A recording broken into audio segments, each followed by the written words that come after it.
కళలు తెలంగాణలో ఉన్న కళలు ఏ రాష్ట్రంలో ఉండవు నాకు తెలిసి.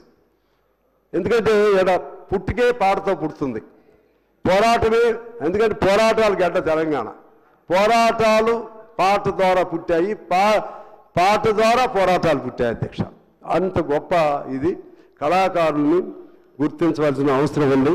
చేస్తున్నారు కొంతమేరకు, కానీ ఇంకా చేయాలి. అందులో గద్దర్ లాంటి వాళ్ళని గుర్తించారు, సంతోషం. అందశ్రీ లాంటి వాళ్ళని గుర్తించారు, సంతోషం.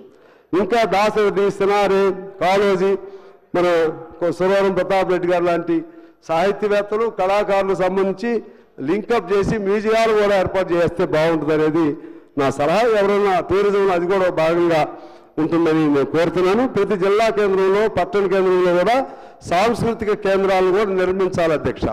కింద ఉన్న కళాకారులందరూ కూడా వాళ్ళ ప్రతిభను నిరూపించుకునేటువంటి అవకాశం ఉంటుంది. పెద్ద ఖర్చు కూడా ఏం కాదు అధ్యక్ష.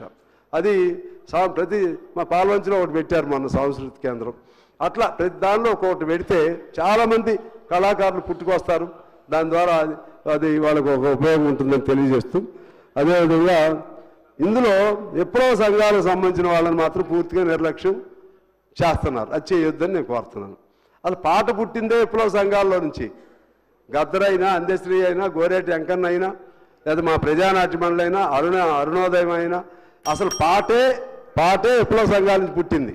అందువలన విప్లవ సంఘాల్లో పాడే వాళ్ళని కూడా గుర్తించి వాళ్ళకు కూడా ఎంతో కొంత పెన్షనో లేకపోతే ఇతర ఇచ్చేటువంటి ఏదో సాంస్కృతిక రథసారథులు ఏదో పేరు పెట్టారు, అటువంటి ఇవ్వాలని, కళాకారులకు వృద్ధాప్య పెన్షన్ ఇవ్వాలని నేను కోరుతూ, మీరు నాకు ఈ అవకాశం ఇచ్చినందుకు ఇంకోసారి బెల్లు కొట్టించుకోకుండా నేను ముగింపు చేస్తున్నాను. ధన్యవాదాలు అధ్యక్ష.